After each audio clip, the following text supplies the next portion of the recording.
केलेले होते। संगणक आणि मोबाईल यांचा वापर किती करायचा, कसा करायचा आणि कोणत्या कामासाठी करायचा या संदर्भात नक्कीच या मान्यवरांनी विद्यार्थ्यांना मार्गदर्शन केलेले आहे। जे काही शासनाने उपक्रम दिलेले आहेत, सांगितलेले आहेत, ते राबवले जातात। सांस्कृतिक कार्यक्रम ठेवले जातात, गणेश उत्सव सारखे आपले उत्सव राबवले जातात आणि त्यातूनच विद्यार्थ्यांना त्यांचे जे सुप्त गुण आहेत त्यांना वाव देण्यासाठी किंवा प्रकट करण्यासाठी संधी दिली जाते। यामधूनच दिलं जाईल म्हणजे माध्यमिक शाळा हेच एक उत्तम माध्यम आहे असं मला वाटतं। फक्त लिहिता वाचता येणं म्हणजे शिक्षण नव्हे, तर बुद्धीला सत्याकडे, भावनेला माणुसकीकडे आणि शरीराला क्षमाकडे नेण्याचा मार्ग म्हणजे शिक्षण। आणि त्याचं एक उत्तम उदाहरण सांगितलं की आपलं समता फाउंडेशन। हे कार्य आमची संस्था, आमचे संस्थाचालक, आमचे शिक्षक वर्ग सतत करत आहेत आणि प्रगती कशी साधता येईल याचा ध्यास ते घेत आहेत। यासाठी पालकांचे सहकार्य अनमोल ठरणार।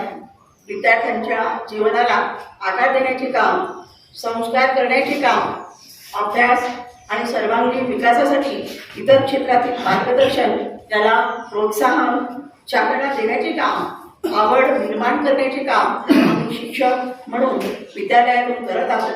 त्यासाठी आम्हाला पालकांचे सहकार्य अपेक्षित आहे।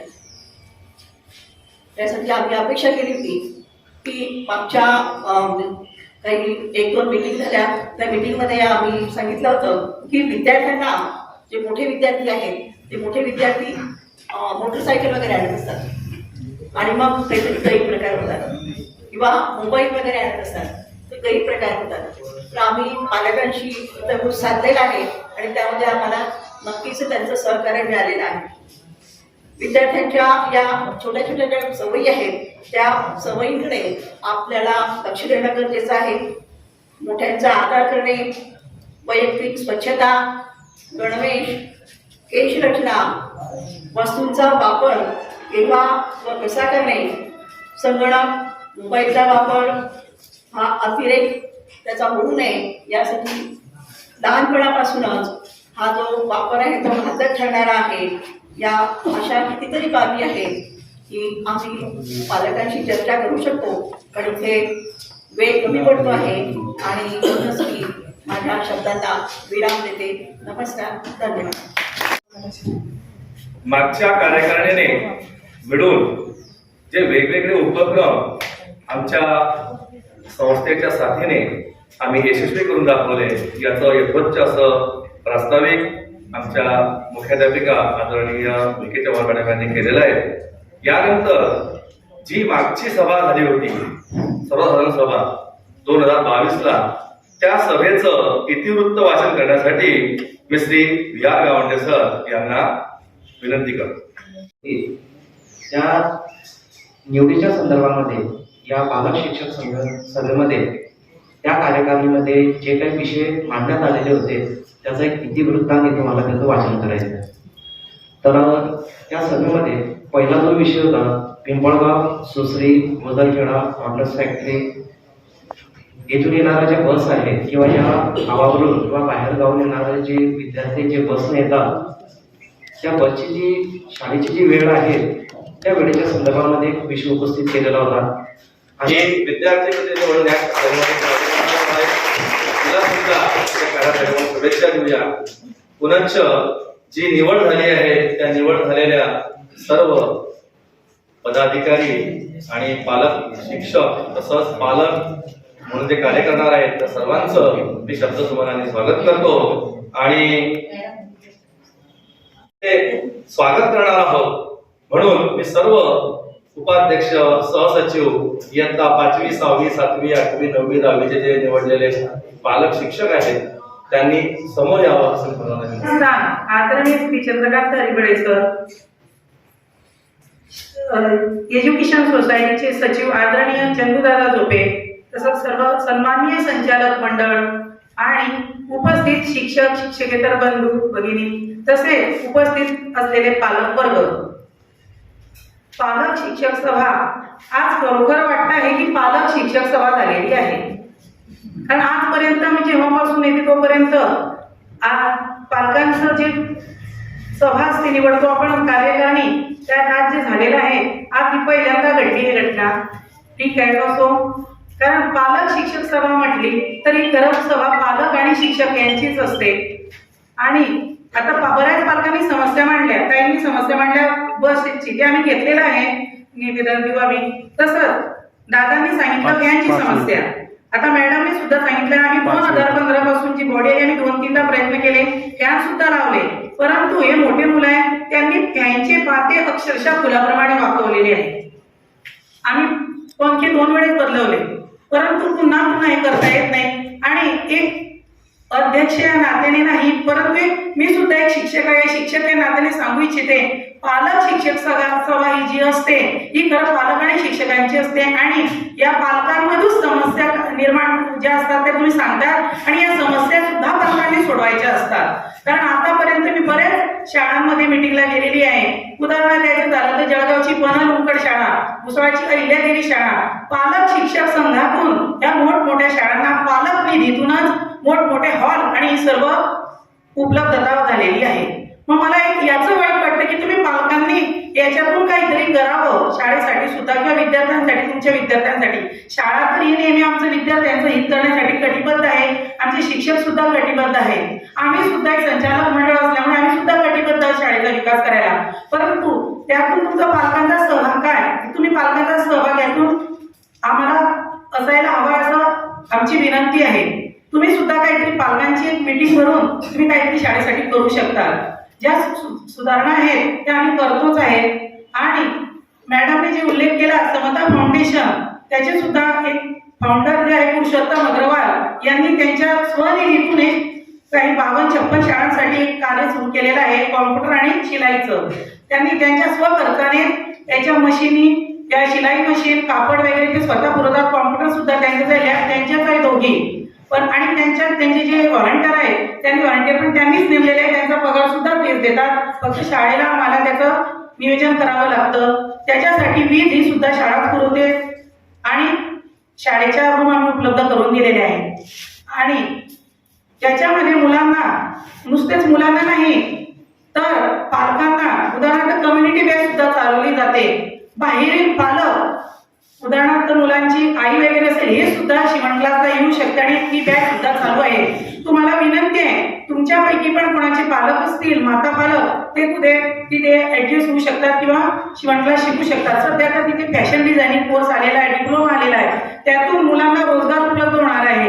आणि त्या दिवशी मॅडम माझ्याशी बोलल्या, तडवी मॅडम त्यांच्या ज्या प्रमुख आहेत त्या सुद्धा, की मॅडम आमची संस्था असं करते की यातून काहीतरी होणारे जे मुलं आहे कॉम्प्युटर मधून होणारे किंवा शिक्षण घेणारे किंवा शिलाईमधून, यातून त्यांना काहीतरी रोजगार उपलब्ध व्हावा त्यासाठी आम्ही प्रयत्न करतोय. आमची संस्था सुद्धा प्रयत्न करते आहे. काही छोट्या मोठ्या कंपन्या काढण्याचा आमचा मानस आहे.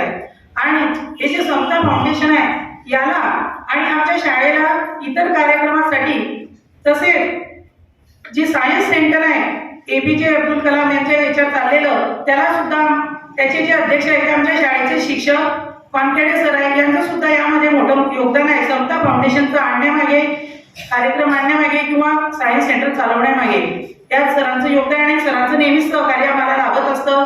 तसंच शिक्षकांचं सुद्धा सहकार्य लाभत असतं. तुम्ही सुद्धा तुमच्या पालकांसाठी काहीतरी योजना असेल तर आम्हाला सुचवू शकता. तुमची जी मीटिंग असते, मासिक मीटिंग होईलच. आता जी कार्यकारिणी निवडली गेली त्याची मीटिंग ही काय मधून होत असते उपाध्यक्षापासून, त्यामध्ये तुम्ही आम्हाला सुचवू शकता. तुम्ही तुमच्या पालकातून काही या शाळेसाठी चांगलं करू शकता. तसेच तुम्हाला काही अजून समस्या असल्या तुम्ही मांडू शकता, आमच्या समोर सांगू शकता. एवढे बोलून माझे 2 शब्द संपवते. धन्यवाद. जय हिंद, जय महाराष्ट्र. शिक्षक संघ 2024-26 यामध्ये ज्या उपाध्यक्ष, सचिव, सहसचिव किंवा संचालक विश्वस्त म्हणून ज्यांची निवड झाली त्यांचे मी प्रथमतः अभिनंदन करतो. त्याचप्रमाणे जे निवृत्त झालेले आहेत आज उपाध्यक्ष, सचिव, सहसचिव, सहशिक्षिका, विश्वस्त यांचं सुद्धा अभिनंदन करतो की त्यांनी केलेल्या चांगल्या कामाबद्दलचीच पावती आज आहे की आज जे संवाद झाला कार्यकारिणीमध्ये आणि विश्वस्तांमध्ये, शुद्ध अशा कार्यक्रम. या प्रसंगी उपस्थित जे पालक शिक्षणाच्या सभेत उपस्थित महात्मा गोविंदगाव सोसायटीच्या अध्यक्षा आदरणीय वंदना भागवत पाटील, त्याचप्रमाणे संस्थेचे सचिव आदरणीय चंद्रशेखर भागवत झोपे, बापू संचालक बापू चौधरी, गणेश बढे आणि गोविंदा माळी आणि संजय चौधरी संचालक उपस्थित आहेत. आज तसं पाहलं तर पालक शिक्षण सभा ही पालक आणि शिक्षक यांच्यात मर्यादित असते, परंतु असो आपले काही घराणे शाळेच्या व्यतिरिक्त इतर जे असतील की जे कार्यकारिणीच्या माध्यमात येत असतात, त्या माध्यमातून आवर्जून आम्ही उपस्थित आहोत.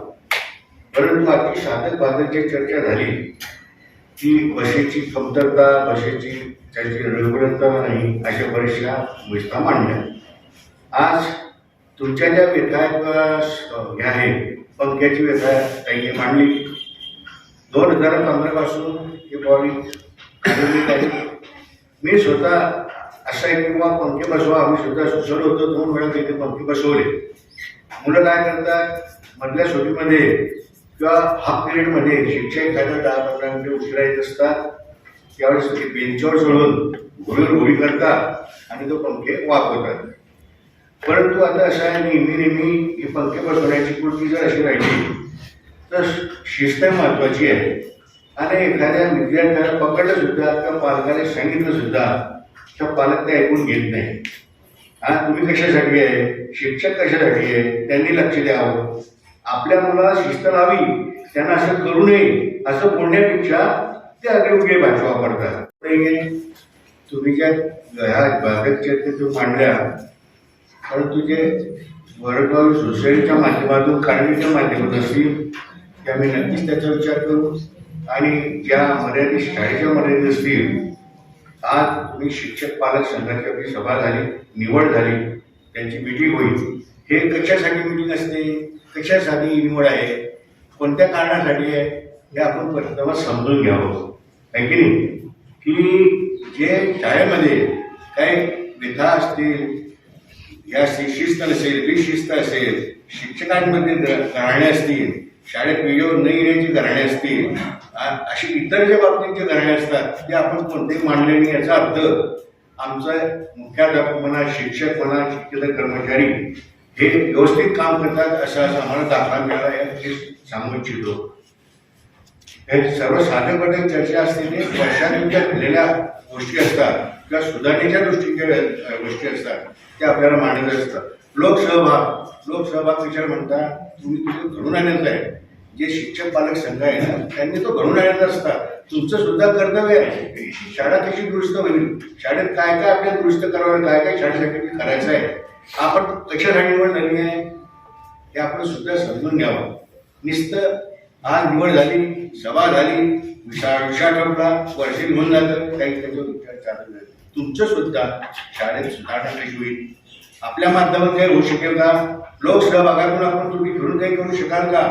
आज तुमची सभासद आहे, तुम्ही निवड झाली सभासद, ते तुम्ही काही करू शकतात का संस्थेसाठी, हे सुद्धा तुम्ही आज तुमचं काम आहे, कर्तव्य आहे. कारण तुमची निवड आहे कशासाठी आहे, शिक्षक पालक संघा फक्त झाली म्हणून नाही आहे, या बाबतीत आहे. आपण सुद्धा आपली जबाबदारी वाढावी की जेणेकरून संस्था चांगली राहील, तिच्यामध्ये व्यवस्थापना येईल. आमची सुद्धा प्रामाणिक इच्छा आहे की शाळा शास्त्रा वगैरे संस्था चांगल्या आम्ही सुविधा द्यावी. परंतु शासनाचा बी काही अभाव आहे. आज पाहताय तुम्ही 2012 पासून आज शाळेमध्ये शिक्षकांची कमतरता आहे. शिक्षक कमी होत आहे पण शिक्षक भरती होत नाही. तर आज जवळजवळ 15 ते 20 शिक्षक आपल्या शाळेत कमी आहे, तरी शिक्षक वर्ग सांभाळून घेतात, ते वर्ग चालवतात. यात सुद्धा पालक शिक्षकांचं कर्तव्य आहे. तुम्ही उपोषण करायला पाहिजे, शासनाकडे गराणे मांडायला पाहिजे की आमच्या मुलात शिक्षक नाही आहे, या शाळेत शिक्षक इथे कमी आहे, असं तुमची पालक शिक्षणाची सभा असते. आज तुम्ही एक घेतले शिक्षक पालक संघ आहे. आज तालुक्याचे तुम्ही घडवा, तालुक्याचे लोक घडवा, सर्व जिल्ह्याचे घडवा आणि तुम्ही हे गराणे मांडा शासनाकडे.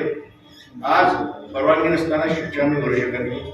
आज शिक्षक नसताना शाळा कशी चालते हे मुख्याध्यापक, उपमुख्याध्यापक किंवा शिक्षक कर्मचारी यांना सुद्धा समजतं की काय चालतं. ते कसे तरी चालवत असतात. आणि इतके घडत असतात. खरं बेटा ज्या आहेत त्या समजून घ्यायच्या आहे. म्हणजे न्यायालय करू शकत नाही, लोकशाहीच्या माध्यमातून काही काही काम होत असतात ते तुम्ही करा. आज नुसती निवड झाली म्हणून माझी निवड झाली, मी अध्यक्ष झालो, उपाध्यक्ष झालो, सचिव झालो असं म्हणू नका. तुमचं निवड झाल्याचं कर्तव्य काय आणि हे तुम्ही समजून घ्या. एवढं मी सांगू इच्छितो. पुन्हा आजची सभा ही व्यवस्थित झाली, साधक बाधक चर्चा होऊन आज सगळं व्यवस्थित पार पडली, आनंदात पार पडली. त्याबद्दल तुझं सर्वांचं अभिनंदन. आणि पुढच्या पाळी जी निवडून आली आहे त्यांनी सांगितलं की तुमचं कर्तव्य आहे. सहभागातून संस्था कशी दुरुस्त होईल, शाळा कशी दुरुस्त होईल हे तुमचं सुद्धा कर्तव्य आहे. नुसतं कार्यकारिणीचंच कर्तव्य नसून तुमचं सुद्धा कर्तव्य, पालकांचं सुद्धा कर्तव्य आहे. का कर्तव्य आहे की तुम्ही शासनाची भांडा, आमदाराची भांडा, पालकमंत्र्याची भांडा की तुम्ही आज शिक्षक भरती का होत नाही, काय शाळेत तुम्ही योगदान देत नाही, आज शाळेत काही पैकी वेळेस शासनाकडून मिळत नाही. आज योग्य ते फी ठेवल्यानंतर सुद्धा पालकांची ओरड असते, इतके द्या, तितके द्या, असंच करा, तसंच करा, नापास करा. ही सुधारणा होणार आहे.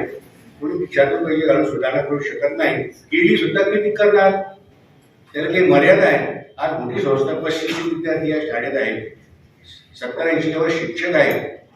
आता असो या मानाने कार्यकारिणी कार्य करत असते. तुमच्या सूचनेचं पालन कार्यकारिणी करणार आहे. मुख्याध्यापक सचिव जे अध्यक्ष आहेत ते करणारच आहे. पण यामागे तुमचं सुद्धा कर्तव्य आहे. मी वारंवार सांगू इच्छितो की तुम्ही त्याचा विचार करावा. हे सांगून माझे 2 शब्द संपवतो. जय हिंद. या कार्यक्रमाचा आभार प्रदर्शन करण्यासाठी आमचे ज्येष्ठ पर्यवेक्षक श्री B.M. राठोड सर यांना विनंती करतात. आजच्या पालक शिक्षक संघाच्या सभेला उपस्थित असलेले शालेय समिती चेअरमन आदरणीय बडे सर यांनी इथे उपस्थित राहून शाळेची कथा आणि व्यथा तुमच्यासमोर मांडली आणि पालक शिक्षक संघाची उद्दिष्टे काय असतात, पालक शिक्षक संघाने काय करावं याबद्दल त्यांनी मोलाचं मार्गदर्शन केलं आणि त्यांनी आपला बहुमूल्य वेळ दिला. त्याबद्दल आदरणीय बडे सरांचं मी शाळेतर्फे आभार मानतो. तसेच संस्थेच्या अध्यक्षा आदरणीय वंदनाताई पाटील मॅडम यांनी पालक शिक्षक संघाला मार्गदर्शन केलं आणि आपला बहुमूल्य वेळ इथे दिला, त्यांचे मी आभार मानतो. तसेच संस्थेचे सचिव, सन्माननीय सभासद, सर्व संचालक मंडळ यांनी या ठिकाणी उपस्थित राहून आपला अमूल्य वेळ इथे दिला, त्यांचे मी आभार मानतो. तसेच या पालक शिक्षक संघाच्या सभेसाठी उपस्थित माजी उपाध्यक्ष व सर्व सदस्य मंडळ उपस्थित राहिले, त्यांचे मी आभार मानतो. तसेच नवीन वर्षामध्ये निवड झालेले सर्व सदस्य उपस्थित राहिले, त्यांचे मी आभार मानतो. इतर पालक बंधू भगिनी यांनी इथे येऊन खेळीमेळीच्या वातावरणामध्ये या कार्यक्रमाची शोभा वाढवली आणि आपले प्रश्न उपस्थित केले आणि पुरेपूर इथे सहभाग नोंदवला, त्याच्याबद्दल मी त्यांचे आभार मानतो. तसेच आमचे शिक्षक बंधू भगिनी यांनी या ठिकाणी आपला वेळ दिला. तसेच आमच्या मुख्याध्यापिका मॅडम सो विके चव्हाण मॅडम यांनी आपल्या पालक शिक्षक संघासाठी पुरेपूर मार्गदर्शन केलं, त्यांचे मी आभार मानतो. तसेच पत्रकार बंधू भगिनी त्यांनी इथे येऊन आपला सहभाग नोंदवला व आमच्या पालक शिक्षक संघाच्या कार्यक्रमाची नोंद घेतली, त्यांचे मी आभार मानतो. ज्ञात अज्ञात सर्व बंधू भगिनींनी इथे आपले सहभाग नोंदवला, त्यांचे मी आभार मानतो. तसेच आमचे टेंट उभारणारे आमचे मी आभार मानतो. जे अज्ञात किंवा कोणी राहिलं असेल त्यांचे मी आभार मानतो.